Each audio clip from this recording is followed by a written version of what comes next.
Eh, Terima kasih Bapak dan Ibu yang saya hormati. Pertama, saya aturkan banyak terima kasih ini atas kesempatan yang diberikan kepada saya untuk berdiskusi bersama dengan Bapak Ibu terkait tentu saja perkembangan terkini eh, mensikapi adanya beberapa peraturan perundangan yang berubah-ubah. Saya kira Ibu Bapak lebih tahu dibanding saya ini dari Fakultas Hukum, dari produk-produk hukum yang selalu berubah-ubah, sehingga mungkin saya akan aturkan beberapa slide saja sebagai pengingat, kemudian monggo nanti Ibu dan Bapak bisa berkenan untuk berdiskusi hal mungkin ada beberapa hal yang perlu kita diskusikan. Jadi, mohon izin menyampaikan paparan untuk pemantik diskusi, Bapak dan Ibu.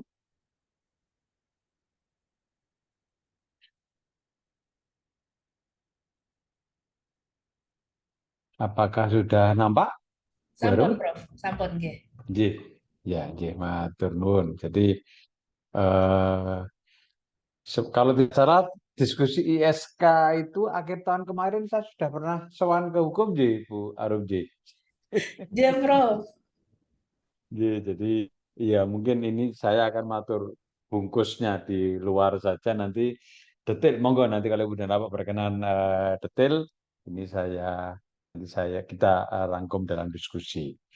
Jadi memang ini sebagai pengingat pertama ini yang sangat berkaitan dengan pentingnya akreditasi, itu diatur di Undang-Undang Nomor 12 bahwa memang gelar akademik dan gelar vokasi dinyatakan tidak sah dicabut oleh menteri apabila dikeluarkan oleh perguruan tinggi dan atau program studi yang tidak terakreditasi. Jadi diskusi terakhir dengan Ban PT ini bahwa memang dua-duanya institusi maupun program studi eh, wajib terakreditasi. Ini apa? Ketika meluluskan. Jadi program studi wajib diakreditasi ulang pada saat jangka waktu akreditasinya berakhir.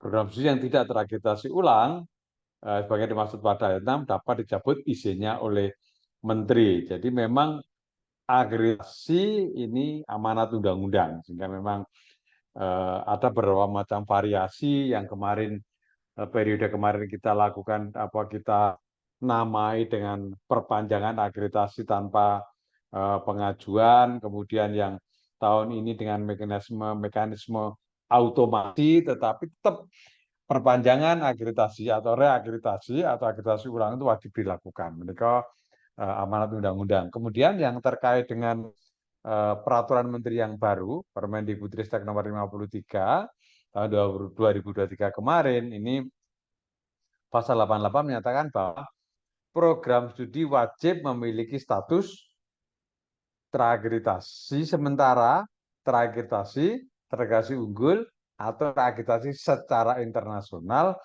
untuk meluluskan mahasiswa dan menerbitkan ijazah. Jadi yang perlu saya matur, saya ingatkan ada 4 macam status akreditasi, yaitu akreditasi sementara, terakreditasi unggul, terakreditasi secara internasional. Di Permen 53 sejauh yang saya tahu tidak mengenal peringkat. Yang dikenal ada status, ada 4 macam status, dan 4 macam status ini bisa meluluskan mahasiswa dan menerbitkan ijazah. Kemudian dilanjutkan ke pasal 102, perguruan tinggi dan atau program studi yang tidak terakreditasi dan atau belum mengajukan permohonan akreditasi wajib mengajukan permohonan akreditasi kepada Ban PT dan atau LAM paling lambat 1 tahun sejak peraturan menteri ini diundangkan. Ini yang menjadi pertanyaan, apakah mungkin 1 tahun. Dalam diskusi kita sering kita diskusikan, masih ada ribuan perguruan tinggi yang belum terakreditasi. Ini mungkin akan menjadi masalah nanti kalau sudah genap 1 tahun peraturan perundangan ini dilaksanakan. Ya, jadi di slide ini yang ingin saya matur, yang saya ingatkan bahwa tadi reakreditasi itu sifat wajib, ada amanat undang-undang, tidak ada istilah peringkat akreditasi, yang ada adalah status akreditasi dan ada 4 macam status dikenal di peraturan perundangan kita. Ini berikutnya, siapa yang melaksanakan akreditasi? Undang-Undang Nomor 12 menyatakan bahwa perguruan tinggi diakreditasi oleh BANPT, program studi diakreditasi oleh LAM, Lembaga Akreditasi Mandiri. Nah, diatur di selanjutnya ditindaklanjuti oleh Permendikbudristek nomor 53 bahwa sebelum terbentuknya LAM, tugas dan wewenang LAM sesuai dengan peraturan menteri ini menjadi tugas dan wewenang dari BANPT. Sejauh yang saya tahu belum ada LAM-nya, sehingga memang menapa kita walaupun program studi diakreditasi oleh BANPT. Lajeng berikutnya, lah menika ini prosedur yang ingin saya aturkan. Jadi sejak awal bahwa akreditasi program studi berdiri dan memenuhi syarat minimum, artinya mendapatkan, kalau di tempat kita mendapatkan rekomendasi dari BANPT atau LAM, kemudian ditindaklanjuti dengan SK Rektor penerbitan pendirian prodi, dan 2 macam dokumen ini dilaporkan ke BANPT sehingga muncul akreditasi sementara. Jadi kalau ini kan untuk perguruan tinggi secara umum, bukan PTNBH, jadi memenuhi syarat minimum, kemudian memenuhi izin penyelenggaraan prodi dari menteri, mendapatkan status terakreditasi sementara. Status terakreditasi sementara ini berlaku 5 tahun. Nah, saya ingatkan untuk Permen 53, reakreditasi ini diajukan 9 bulan sebelum berakhirnya masa akreditasi. Jadi kalau dulu akreditasi sementara itu umurnya 2 tahun, sekarang berlaku 5 tahun, boleh meluluskan dan reakreditasi 9 bulan sebelum berakhir. Jadi kan prodi mengajukan akreditasi ulang atau asesmen dilakukan melalui mekanisme asesmen oleh asesor yang ditugaskan oleh LAM. Manakala belum ada, maka dilakukan oleh BANPT. Jika memenuhi persyaratan, maka akan terbit status terakreditasi berlaku 5 tahun. Nah, setelah itu baru ada mekanisme status terakreditasi dapat diperpanjang melalui mekanisme automasi. Jadi untuk program studi baru dengan akreditasi sementara itu boleh meluluskan, umurnya juga 5 tahun, tetapi tidak bisa melakukan automasi. Tetap reakreditasi divisit oleh asesor. Setelah mendapatkan status terakreditasi, baru nanti perpanjangannya setelah 5 tahun, ini melalui mekanisme automasi. Nah, kalau tidak memenuhi diberi waktu 6 bulan. Kemudian dinyatakan status tidak terakreditasi, izin penyelenggaraan program studi dicabut. Jadi 6 bulan ini bukan untuk perbaikan, sebetulnya untuk mengalihkan mahasiswa, memindahkan mahasiswa saja, atau bagi yang sudah lulus, sudah bisa diluluskan. Ini yang tidak terakreditasi. Tidak memenuhi peringkat pada saat perpanjangan otomasi. Nah, berikutnya, menurut saya Bapak dan Ibu, nah, bicara tentang mekanisme automasi yang diatur di Permendikbud 53 tahun 2023, ini kemudian dielaborasi melalui Perban PT nomor 16 tahun 2023 tentang implementasi mekanisme automasi pada akreditasi program studi. Pasal 2 menyatakan mekanisme automasi sebagaimana yang dimaksud ayat 1 dilaksanakan menggunakan instrumen pemantauan dan evaluasi mutu program studi yang singkatannya PEMPS untuk perpanjangan status akreditasi yang ditetapkan oleh Ban PT ataupun LAM sesuai dengan kewenangan masing-masing. Sejauh yang saya tahu bahwa PEMPS ini baik punyanya Ban PT maupun program studi ini belum jadi. Nah, PEMPS ini instrumen pemantauan untuk status terakreditasi. Nah, yang berlaku sampai saat ini PEPA, pemantauan dan evaluasi peringkat akreditasi. Jadi sebenarnya ini mirip PEPA dan PEMPS itu mirip, hanya saja bedanya kalau PEPA itu untuk memantau peringkat akreditasi, kalau PEMPS itu memantau status akreditasi. Di mana ada 4 macam status, sementara terakreditasi unggul dan terakreditasi internasional. Jadi itu bedanya di sana. Kapan ini berlaku, kapan ini nanti yang PEPA berakhir, saya akan berikutnya. Nah ini, instrumen PEMPS dimulai berlaku paling lama 6 bulan setelah ditetapkan. Sampai sekarang belum ada yang menetapkan sejauh yang saya tahu. PMPT sudah ditetapkan, PEMPS belum. Nah, peringkat akreditasi unggul baik sekali, baik A, B, atau C yang diperoleh sebelum berlakunya instrumen PMPS dan berakhir setelah berlakunya instrumen PEMPS dievaluasi sebelum berakhirnya peringkat akreditasi tersebut dengan menggunakan instrumen PEMPS untuk dinilai keterpenuhan status terakreditasi. Jadi tadinya dapat unggul baik sekali atau baik atau A, atau B, atau C, ketika berakhirnya setelah pemberlakuan PEMPS, semua nanti peringkatnya akan menjadi status terakreditasi. Tidak ada peringkat lagi. Sehingga ini diatur di pasal ayat 7. Luaran akreditasi dengan menggunakan instrumen PEMPS dinyatakan dengan status terakreditasi yang terdiri atas terakreditasi atau tidak terakreditasi. Hanya ada 2 macam status terakreditasi yang dilakukan menggunakan mekanisme PEMPS. Nah, dalam hal terdapat dugaan penurunan mutu, jadi dugaan mutu itu bisa berdasarkan data dan informasi dari PD Dikti, pengaduan masyarakat, atau permintaan kementerian, atau informasi lain yang dapat dipertanggungjawabkan.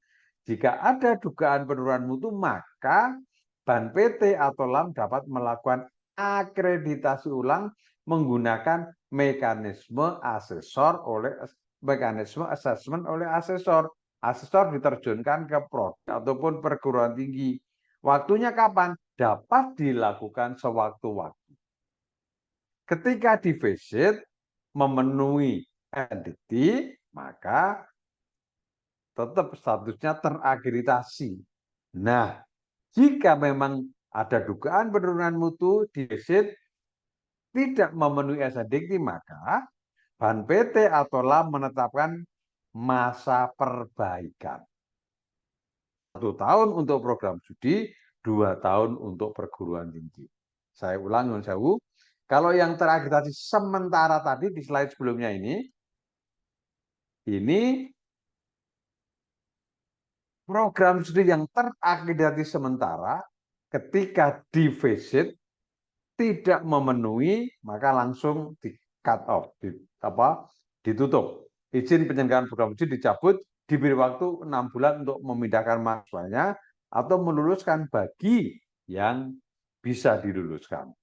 Tapi untuk program studi yang sudah terakreditasi, bukan terakreditasi sementara, maka ketika ada penurunan mutu diberi waktu 1 tahun untuk perbaikan untuk program studi, 2 tahun untuk perguruan tinggi.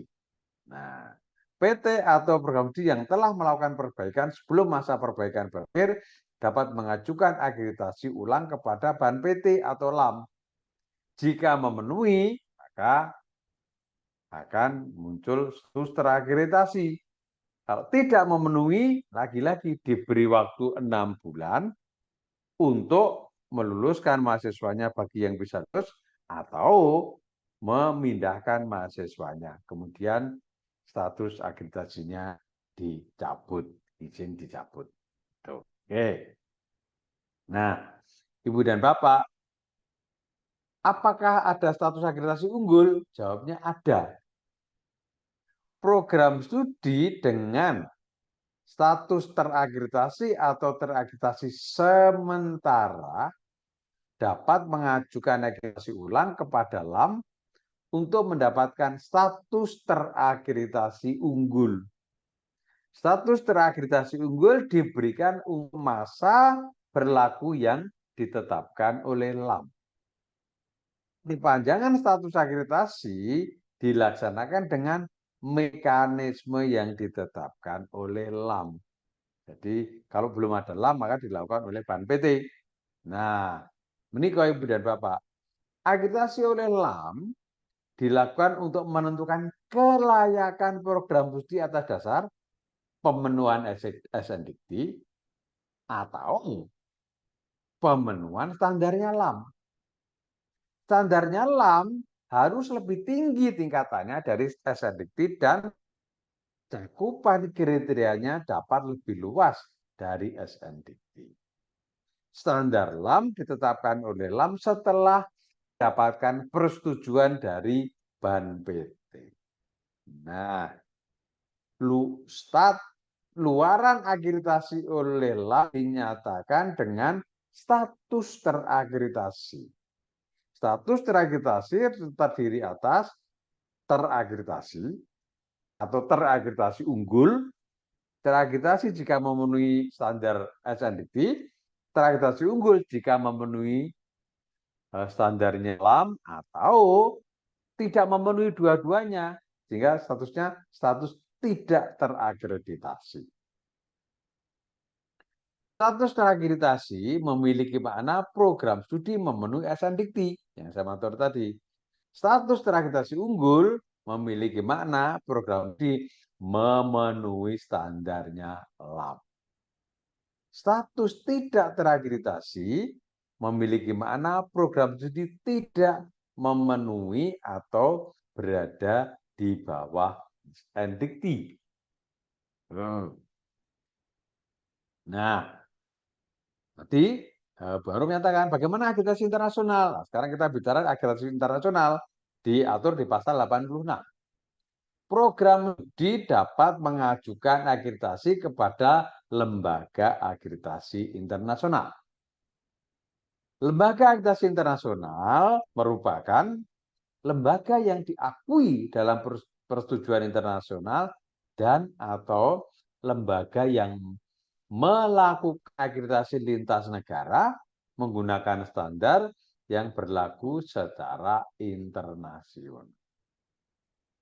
Lembaga akreditasi internasional diakui oleh menteri setelah memenuhi persyaratan dan kriteria yang ditetapkan oleh menteri. BAN PT dapat mengajukan lembaga akreditasi internasional yang memenuhi persyaratan dan kriteria sebagaimana yang dimaksud pada ayat 3 untuk diakui oleh menteri. Nah, akreditasi internasional program studi yang memiliki status terakreditasi oleh lembaga akreditasi internasional, mana tadi yang dimaksud di pasal 6 dianggap memiliki status terakreditasi secara internasional dan memenuhi persyaratan akreditasi. Jadi sebetulnya Permendikbudristek nomor 53 itu yang pertama saya sampaikan mengenal status akreditasi, tidak harus konversi. Nah, awalnya memang simple. Di Permen 53 itu simple bahwa program studi tidak perlu diakreditasi oleh LAM sepanjang status akreditasi dari lembaga akreditasi internasional yang masih berlaku. Jadi ketika mendapatkan sertifikat akreditasi internasional dan lembaga akreditasinya diakui oleh pemerintah, maka dia akan mendapatkan status terakreditasi internasional. Atur pelaksanaannya melalui Perban PT nomor 5. Perban PT nomor 10 yang berlaku sejak 5 Oktober 2023. Dulu simple, Perban PT nomor 10 tahun 2023 itu simple. Pokoknya mendapat akreditasi internasional, lembaganya diakui, melaporkan ke Ban PT, melaporkan ke PD Dikti, udah cukup. Gitu. Namun beberapa hari yang lalu muncul Perban PT nomor 1 tahun 2024. Ada mekanisme yang sangat rigid di sana untuk pengakuan akreditasi internasional.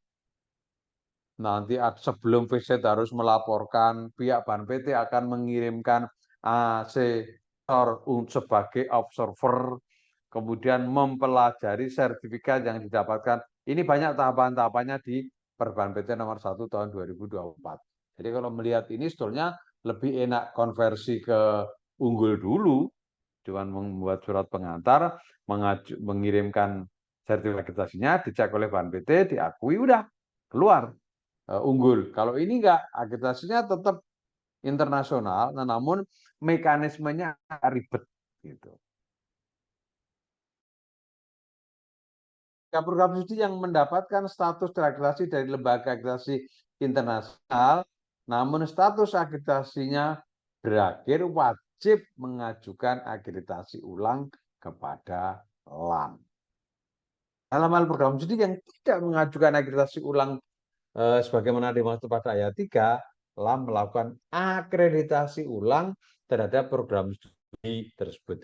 Jadi ketika program studi berakhir,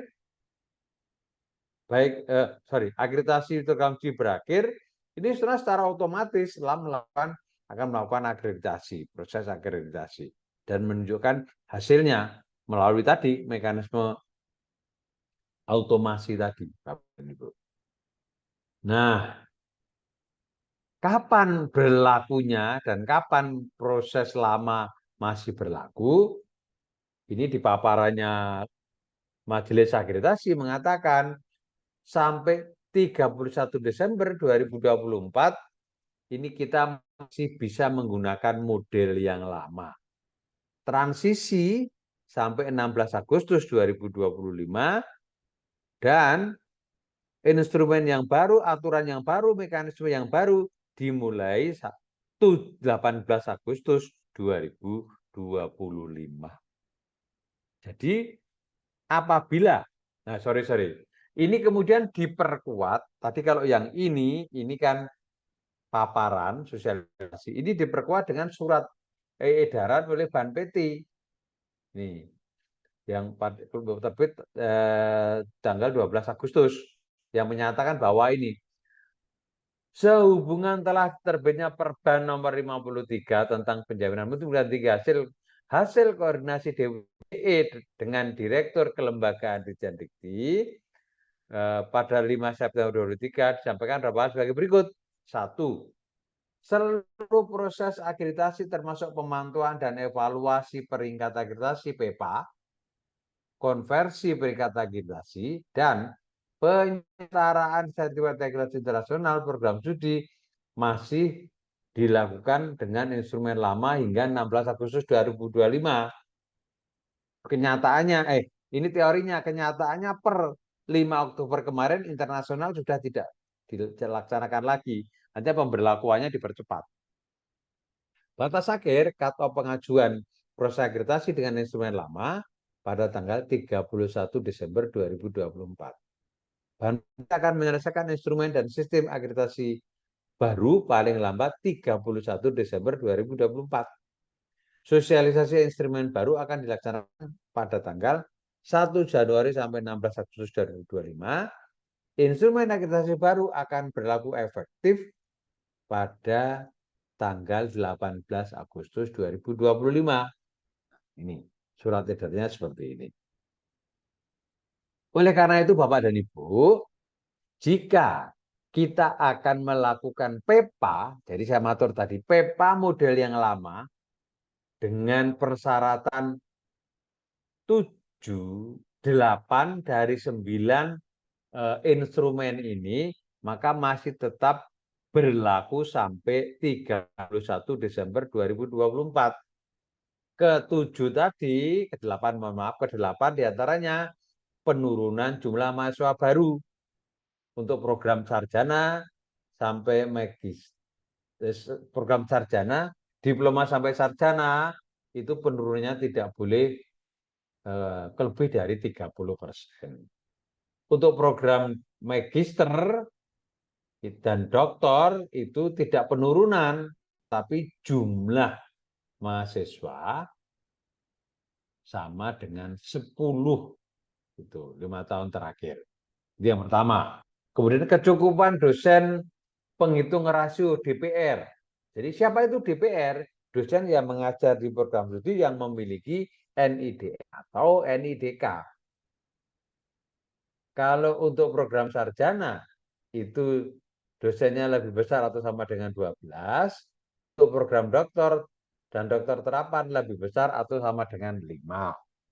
Persyaratan ketiga, DT, dosen tidak tetap program studi, DTTP, DTT,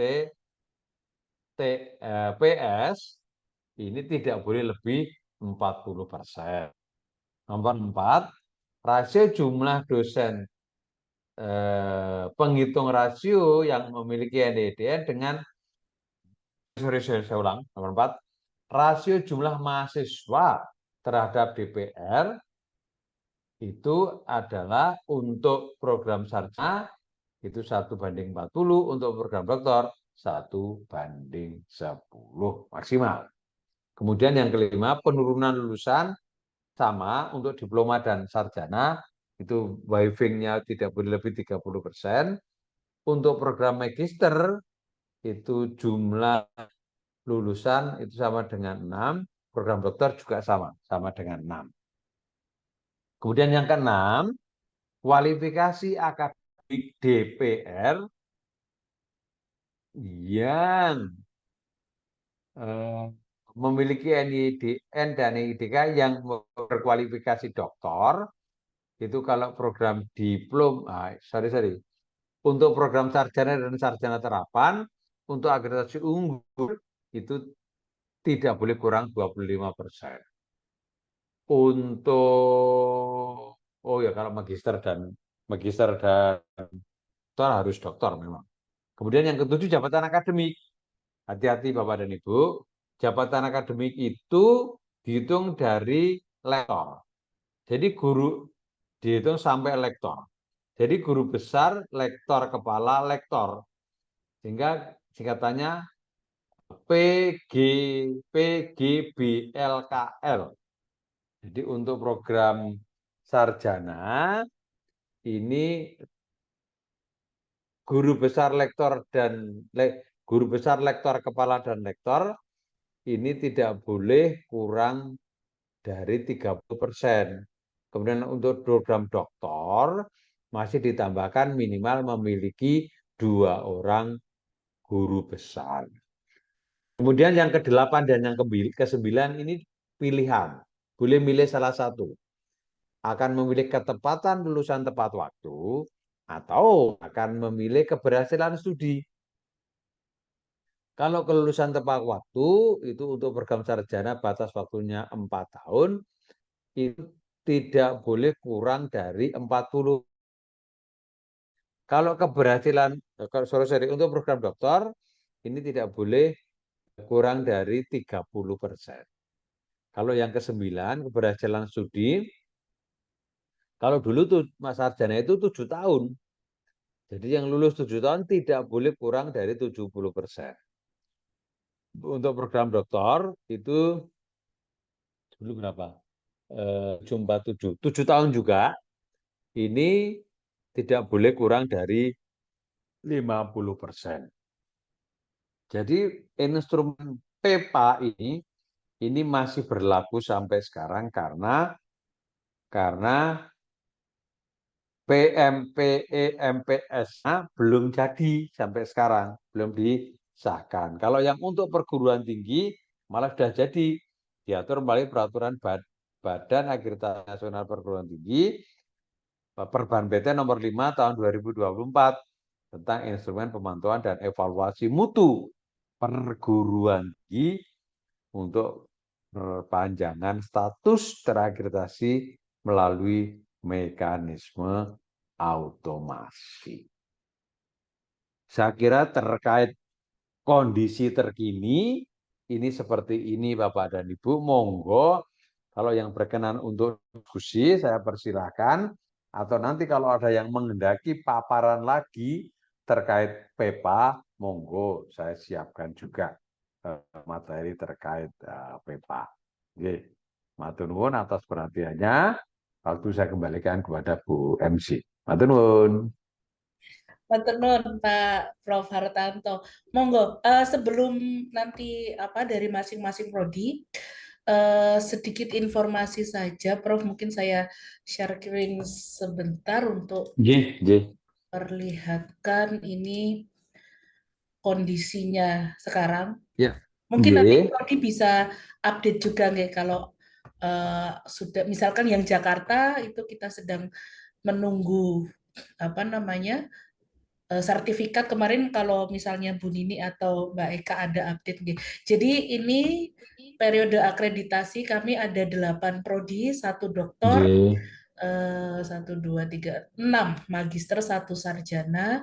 Kemudian ini pelaksanaan PEPA-nya. Jadi ada 2 prodi yang sudah PEPA kemarin ya, MHKes dan Jakarta, MIH Jakarta. Nah ini MKN itu jadwalnya bulan depan.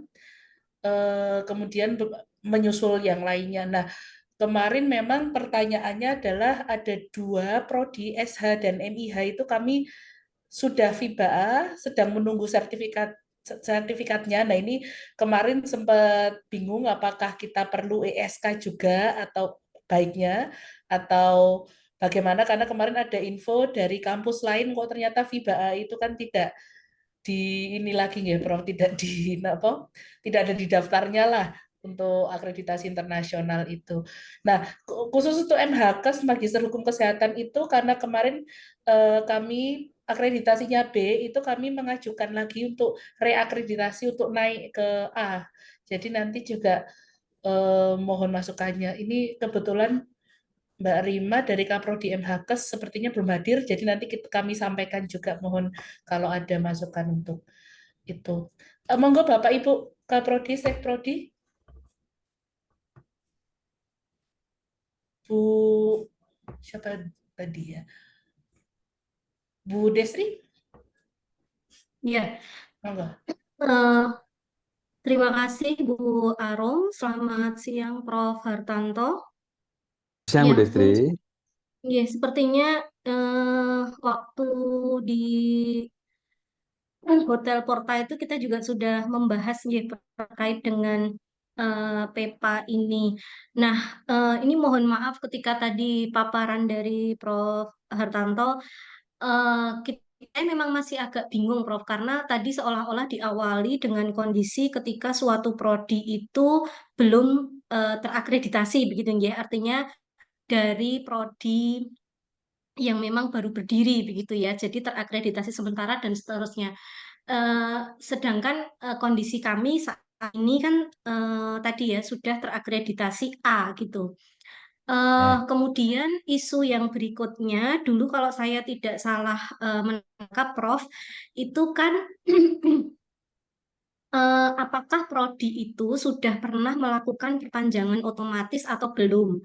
Itu Nah, sepertinya dulu yang menjadi isunya terlebih dahulu gitu ya. Kalau nggih, yang nggih. sudah selesai tahun yang berakhir akreditasinya tahun 2019 kemungkinan belum mengikuti aturan yang perpanjangan otomatis. Sedangkan untuk prodi yang berakhirnya tahun 2020, maka kemungkinan sudah melakukan perpanjangan otomatis begitu. Nah, jadi ketika tadi mungkin sudah ditayangkan oleh Bu Arom begitu, MKN ini habisnya adalah 15 Maret tahun 2025, Prof. Akreditasi A itu habis 15 Maret 2025. Ya, betul, 15 Maret 2025. Nah, kemudian tadi PEPA ini gitu ya, saya mungkin ingin bertanya yang pertama adalah apa keterkaitan PEPA dengan perpanjangan otomatis? Kalau MIH Jakarta memang belum menggunakan perpanjangan otomatis karena dulu kan berakhirnya tahun 2019.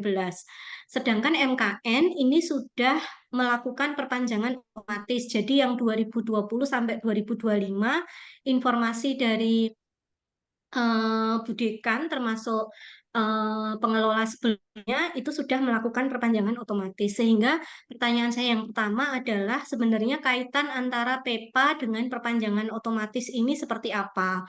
Kemudian yang kedua, tadi sepenangkapan saya eh, apa aturan mengenai akreditasi yang baru yang sesuai dengan Permen itu baru akan diberlakukan Agustus 2025 begitu. Nah, saya memang ingin bertanya konteksnya untuk MKN ini langsung, Prof. Hartanto. Kami memang sedang menyusun, sebenarnya masih masih apa istilahnya nyicil begitu terkait dengan borang ISK-nya. Hanya yang menjadi permasalahan kami memang terkait dengan publikasi mahasiswa. Sehingga rencana kami akan kami kejar di bulan Mei ini dengan mengadakan call for paper begitu. Nah, pertanyaan saya selanjutnya adalah ketika kemudian nanti taruhlah MKN itu akan submit di bulan Agustus untuk ISK-nya, saya kurang paham, Prof. Tadi. Apakah berarti kemudian nanti berlaku ISK itu hanya sampai Maret 2025 begitu? Ataukah seperti apa? Jadi apakah kemudian ya sampai Maret 2025 kemudian kami dilakukan PEPA ataukah kemudian nanti Agustus ada automasi? Nah, ini mohon pencerahannya Prof. Hartanto.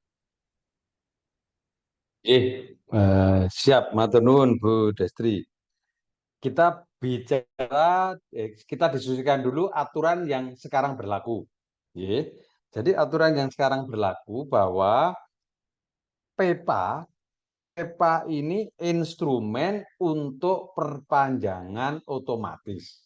Itu yang sekarang masih berlaku. Nah, jadi kalau aturan yang lama, artinya aturan yang sekarang masih berlaku itu, kalau program studi sudah mendapatkan perpanjangan otomatis, yang A sudah mendapatkan perpanjangan otomatis, maka program studi harus mengajukan untuk konversi ke unggul. Ini yang aturan yang lama, yang sekarang masih berlaku di masa peralihan ini. Nah, namun sebetulnya tadi menurut surat edaran tadi, kalau ini berlakunya masih akhirnya Maret 2025, ini kan sebetulnya di masa transisi, karena transisinya kan 2 Januari sampai 16 Agustus 2025. Sehingga mungkin nanti perpanjangannya otomatis, atau kalau istilah yang sekarang kan perpanjangan tanpa pengajuan, itu masih menggunakan instrumen PEPA yang saya tunjukkan tadi, 7 dari menikah. Saya ulang lagi. Jadi menikah menggunakan instrumen yang ini, Ibu. Jadi menggunakan instrumen pemantauan yang ini. Jadi belum menggunakan PEMPS, tapi menggunakan IPEPA menikah. Gitu. Nah, sekarang Ini pertanyaan pertama. Kemudian pertanyaan yang kedua, kalau nanti katakanlah ISK diajukan Agustus 2024 ini, oke, masih di bawah masa berlakunya itu. Tapi saya ingin matur, ISK ini hanya merubah dari A menjadi unggul, tidak memperpanjang masa berlakunya akreditasi. Jadi, tapi kalau kita berbicara tentang aturan yang sekarang masih berlaku, memang magister MKM ini harus melakukan ISK karena sudah pernah mendapatkan pernah mendapatkan perpanjangan secara otomatis ketika masih A. Gitu. Sehingga ini kalau boleh saya matur, amannya memang harus mengajukan ISK. Gitu. Ini yang aturan lama. Mohon maaf saya ulang, kalau menggunakan aturan lama harus mengajukan ISK karena sudah mendapatkan perpanjangan secara otomatis ketika akreditasinya masih A. Nah, ketika kita bicara aturan baru, lah ini aturan baru ini yang banyak ketidakjelasan. Kalau kita asumsikan ya diam aja, nggak apa-apa, nanti dipantau dengan PEMPS. Mungkin seperti itu, mungkin tidak. Itu karena kan banyak hal yang belum begitu jelas. Kalau kita membaca surat edaran Meniko, nah ini Meniko, ini kan bukan yang ini. Yang akreditasi akreditasi yang tadi akreditasi ABC tadi kan tetap disebutkan nanti berakhirnya itu akan mendapatkan status menikah. Peraturan dan PT nomor 16 tentang mekanisme automasi menggunakan PMPS yang dikatakan baik peringkat kecil unggul, baik sekali, baik ABC nanti akan dipantau dengan PES. Tapi ini asumsi. Tapi kalau kita bicara aturan yang lama dan sampai hari ini masih berlaku dan akan berakhir akhir tahun ini, memang wajib melakukan ISK. Mengatakan Bu, yang bisa saya sharingkan, monggo menjawab pertanyaan atau tidak, monggo silakan. Saya melanjutkan yang tadi dari yang terakhir tadi, Prof. Jadi sepertinya ini ya waktu itu hanya dugaan saya karena memang saya mengikutinya tidak secara keseluruhan ya, Prof. Pada saat sosialisasi terkait dengan ketentuan akreditasi tersebut gitu. Nah, satu yang kemudian saya garis bawahi saat itu adalah ketika narasumber itu menyampaikan untuk prodi-prodi yang akhir akreditasinya tahun 2025, ya sudah diam saja gitu. Diamnya itu dalam pemahaman saya adalah yang Prof terkait dengan paparan Prof Hartanto yang terakhir ini tadi karena konteksnya kan sebelum PMPS begitu, Nggih. Jadi saat tadi kami habisnya Maret, kemudian PMPS itu Agustus begitu. Ya sudah nanti diam saja, kemudian akan pantau nanti akan terakreditasi begitu ketika kemudian tidak ada permasalahan. Nah, sebenarnya kami memang memohon saran praktis ini dari Prof Hartanto sendiri gitu ya. Kira-kira seperti apa? Ketika misalkan kami submit ISK sesuai dengan ketentuan lama, memang kami harus submit ISK. Taruhlah itu bulan Agustus tadi ya, dan tidak memperpanjang akreditasi, artinya Maret itu kami habis, tetapi statusnya kami bukan lagi A, tetapi harapannya sudah unggul, mekaten J. Nah, itu dengan kemudian itu sudah unggul dan tetap juga akan dilakukan PMPS karena diberlakukannya Agustus tadi. Nah, ini kira-kira bagaimana? Apakah ya walaupun peraturannya memang belum ada, J, Prof, tapi kira-kira lebih menguntungkan yang mana ketika kita dipantau dengan PMPS itu status kita A, ataukah dipantau PMPS dengan status kita adalah unggul menikah, Prof. Jadi mungkin lebih pragmatis menikah, J. Kira-kira bagaimana, Prof? Matur nuwun Bu Destri. Kalau kita bicara menguntungkan itu sama Bu. Karena nanti ketika dipantau berakhir Maret 2025 itu status akreditasinya nanti menjadi terakreditasi, tidak ada unggul atau A atau yang lain nggak ada, statusnya menjadi terakreditasi. Nah sekarang pertanyaan yang belum sampai sekarang belum terjawab, UGM sedang ingin menanyakan beberapa hal terkait ini. Ini nanti ketika status terakreditasi ini meluluskan mahasiswa, ya ini kan mahasiswa lulusan dengan status terakreditasi. Ini memang belum terjawab gitu. Karena apa? Karena kan mestinya untuk mendapatkan status terakreditasi unggul itu kan harus ada instrumen khusus yang harus dipenuhi. Kita sampai sekarang belum mendapatkan instrumen khusus itu seperti apa, belum BAN PT maupun LAM belum mengeluarkan. Jadi kalau secara logika nanti Maret 2025 keluar status akreditasi terakreditasi aja gitu. Nah, nanti kalau ada instrumen baru, maka mengajukan instrumen baru yang keunggul baru nanti akan mendapatkan status unggul. Nah, namun apabila ada peringkat untuk pengajuan keunggul itu muncul sebelum akhir tahun 2024, memang program studi bisa mengajukan akreditasi menggunakan instrumen yang unggul tadi, dan nanti langsung akan mendapatkan status unggul. Ini logika, belum ada yang sejauh ini belum ada aturan yang berlaku. Ini Nathan. Jadi kalau Ibu menanyakan lebih menguntungkan yang mana, sama-sama. Tapi kalau kita bicara aman, memang amanah mengajukan ISK. Karena kan ini kan sebetulnya kan masih di masa transisi. Transisinya kan 1 sampai 21 sampai 2 Januari sampai 16 Agustus 2025. Di masa prodi habis Maret 2025. Sehingga ini kan di masa transisi.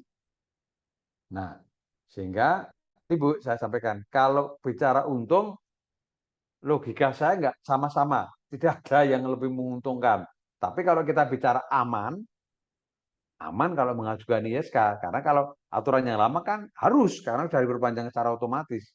Tapi kalau belum pernah diperpanjang secara otomatis, ya diam saja aman gitu. Makatan Ibu, atau Ya, monggo. matur nuwun, Prof. Untuk waktu pengajuan ISK-nya berarti mengikuti sampai yang maksimal Desember 2024, Prof, atau konteksnya 6 bulan sebelumnya? Injih, sampai 2020. Nyun sewu. Pengajuan ISK itu tidak ada batas waktunya. Jadi intinya hanya akan menghabiskan masa akreditasi. Status yang baru akan menghabiskan masa akreditasi. Semakin mepet, itu semakin sebentar menanti status yang baru. Namun, kalau tadi secara jadwal masa transisi tadi bisa dilayani sampai akhir Desember 2024. Makaten Ibu. Oh, jadi untuk pengajuan ISK sendiri juga tidak ada ketentuan berapa batas minimal harus diajukan sebelum masa akreditasi habis, mboten wonten nggih, Prof? Buatan wonten. Oh Hanya iya, kalau baik, makin baik. mepet ya sebenarnya menikmatinya gitu. Toh itu hanya Oh iya, akan menghabiskan waktunya. Makaten Ibu. iya. Nggih. Terima kasih, Prof. Ji, sami-sami Bu Destri. Non Bu Desri. Yang lain? Mbak Arum, saya tak tanya Ini. sedikit ke Prof. Hartanto tadi menyambung Mbak Destri tadi. Selamat siang, Prof. Selamat siang Ibu. Jadi saya Nini, Prof, dari Prodi MIH Kampus Jakarta. Jadi, nah ini kayaknya ada sambungannya dengan Bu Destri tadi, Prof. Jadi alhamdulillah Prodi MIH Kampus Jakarta itu sudah PEPA, Prof. Jadi kita sudah dapat hasilnya, dapat A gitu. Nah, akreditasi kita itu berakhir tanggal 27 Agustus 2024 ngaten. Nah, 27 Agustus. Nah, kalau untuk ke ISK itu kan 6 bulan gitu nggih Prof nggih, betul ya? Setelah kita dapat akreditasi SK-nya itu 6 bulan. Nah, ini kan posisinya kalau misal kita dapat SK-nya itu tanggal ya 27 Agustus kan berarti September, Oktober, November, Desember, Januari, Februari 2025 ngaten Prof. Nah, pertanyaan saya dengan adanya ketentuan yang baru itu apakah kita itu sebaiknya tetap melakukan ISK atau menunggu sampai nanti kita ajukan ke yang tadi terakreditasi dan tidak terakreditasi tadi Prof. Nyun pencerahannya Prof. Matur nuwun. Nyuwun sewu Bu Nini. Ya, Ini sudah lolos PEPA, mulai sudah. mulai berlaku 27 Agustus 2024. Ya, nggih. Dan Jadi nggih. kita kalau misalkan mau ISK nanti sudah kita kita proses ISK takutnya nanti sudah berlaku ketentuan yang baru tadi loh Prof. Inje, saya paham Bu Nini. Artinya sekarang ini A tapi masih status yang lama ya, masih Ya, peringkat yang lama. peringkatnya sudah baru jadi sudah ada hasil PEPA-nya itu, cuman Inje. kita belum dapat SK-nya. Ya, karena berlakunya 27 Agustus nanti. Nggih, betul. Ya, ya, ya. Kalau ini ya, ya diam saja. Lah kan Soalnya 27 kita nanti Agustus. kalau ISK nanti nggih Prof. Iya. Berarti kan nanti 27 Agustus sampai 26 Agustus 2029 kan, Bu? Nggih, iya leres Prof. Hmm. Jadi kita sebaiknya ISK atau diem saja, Prof. J, lebih baiknya. Kalau dalam konteks ini diam saja. Tapi gini saya mikirnya gini, ini menarik ini. Kalau kita ajukan unggul, kan nanti unggulnya sampai 2029. Iya, betul lah. Itu sudah ada ketentuan baru, ngaten loh, Prof. Nggih. Tapi kan ketentuan baru akan berlaku ketika masa akreditasinya berakhir. Gitu. Oh, J. Tapi ini menarik karena kan itu Prodi sudah dapat surat bahwa Sudah. pengajuan SK setelah 6 bulan kan, Bu? Jadi jadi kita sudah dapat surat PEPA-nya lolos, akreditasinya Iya, A. Hanya SK-nya iya, itu diberikan nanti setelah ini masa yang akreditasi lama itu berakhir di iya. 27 Agustus 2024 gitu. Itu di suratnya itu ada perkataan yang mengatakan boleh mengajukan ISK setelah 6 bulan atau enggak? Karena ada surat, Kayaknya ada ada. Ini kadang-kadang ada yang suratnya begitu. JNJ. Ini DEK ada nggak ya ini di sini yang mencermati DEK? Kayaknya Mbak Debbie.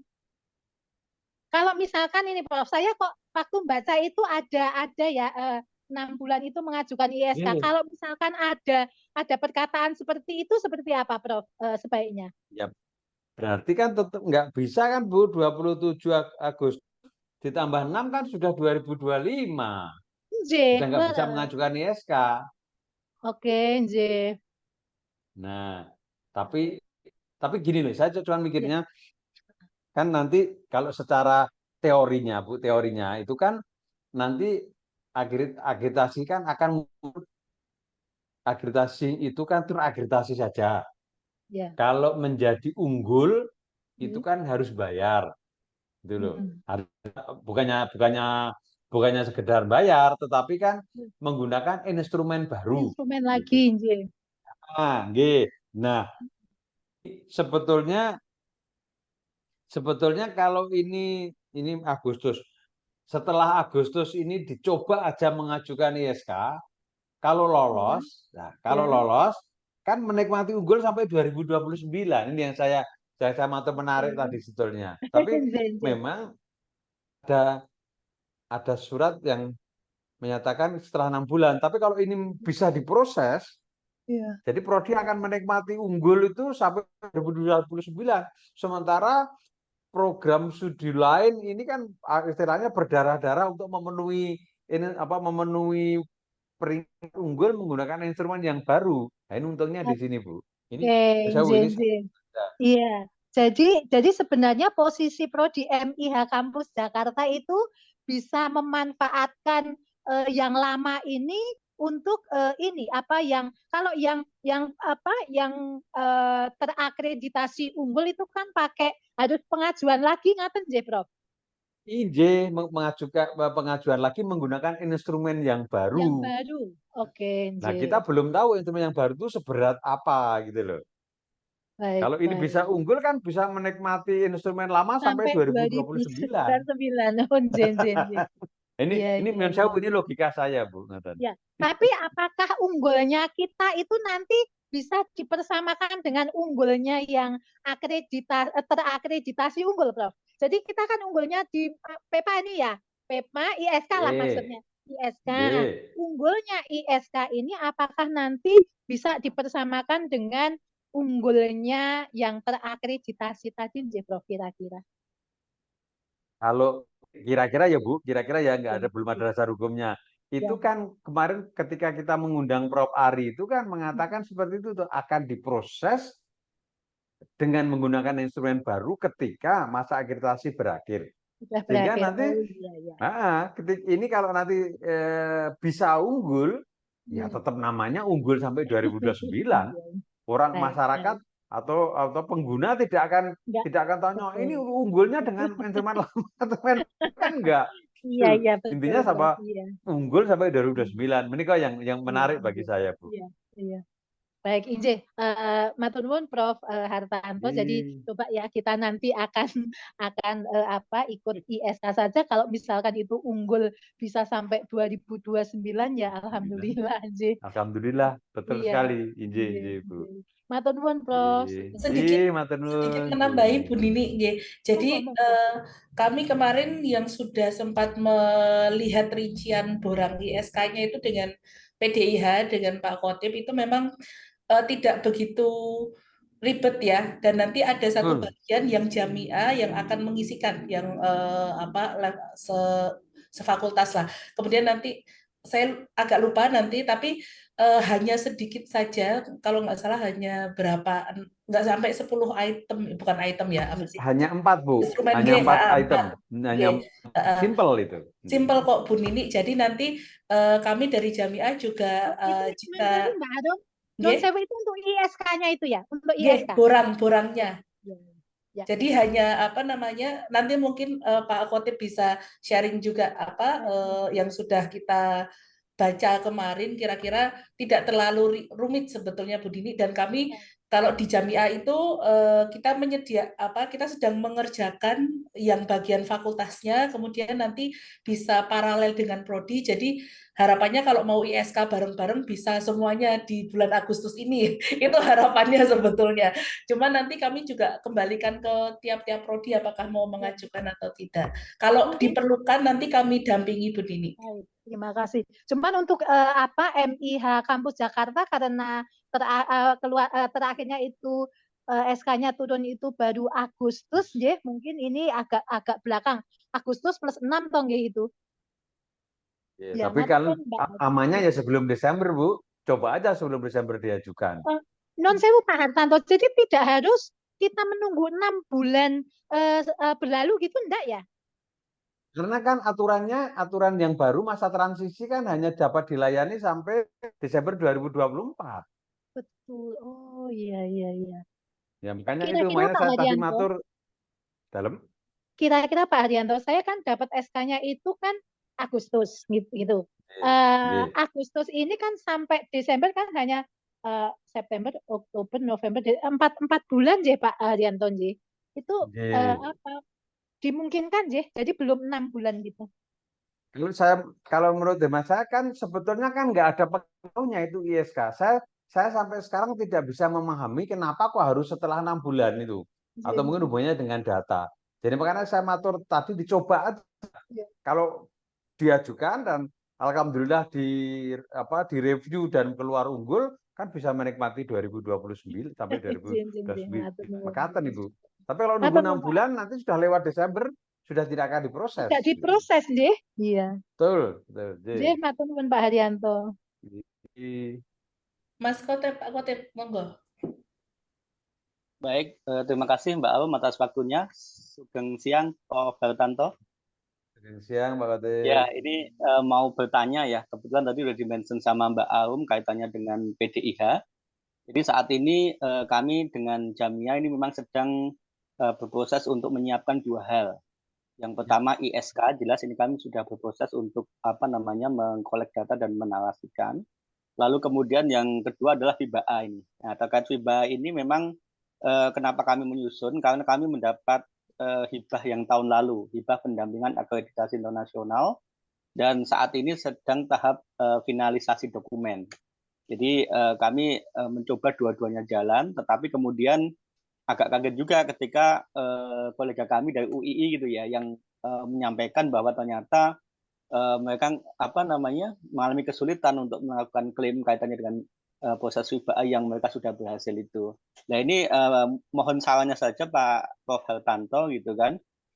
Apakah memang FIBA ini memang dalam tanda kutip sedang dipersoalkan atau bagaimana? Karena kami juga sebenarnya dari sisi SPMLU ya ini kami dimintai untuk menyampaikan ke SPMLU itu dokumen finalnya itu di Februari 2024 ini. Nah ini mohon penjelasannya Pak. Terus kemudian kaitannya dengan pemantauan tadi, kalau tidak salah dicukupkan dengan ini Prof. Hartanto. Yang penting kaitannya dengan PD Dikti kita tidak masalah gitu ya. Atau ada hal lain yang perlu kami lakukan gitu. Kalau dari sisi laporan PD Dikti dan lain-lain, kami sudah melakukan dengan tertib begitu. Itu barangkali itu komentar dan juga pertanyaan kami. Mohon penjelasannya Prof. Matur nuwun. Matur nuwun Pak Kotip. Ini menikah pertanyaan pertanyaan yang kedua dulu saya matur.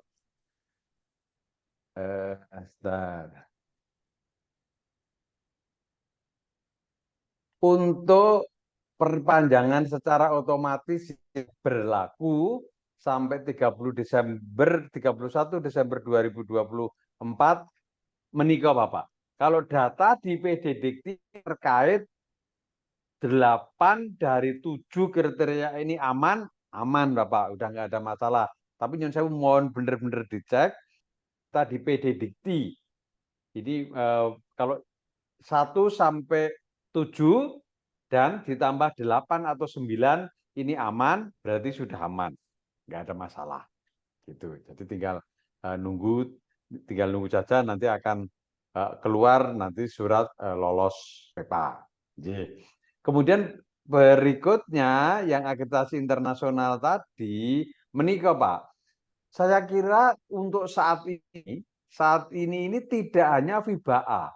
Semua akreditasi internasional yang sedang diajukan itu nyun sewu menghadapi masalah. Karena apa? Sebetulnya kan peraturan Menteri Permendikbudristek nomor 53 itu menyatakan bahwa akreditasi internasional itu ya status akreditasi, tidak perlu konversi ke unggul. Dan itu mekanisme yang ada di peraturan menteri enak, pokoknya yang penting melaporkan, terus nanti tercatat di akreditasi internasional, udah selesai mendapatkan status terakreditasi internasional. Itu mulai diberlakukan 5 Oktober tahun 2023 melalui Perban PT nomor 10. Ini. Nah, sehingga sejak 5 Oktober ini memang Ban PT maupun LAM, semua LAM untuk semua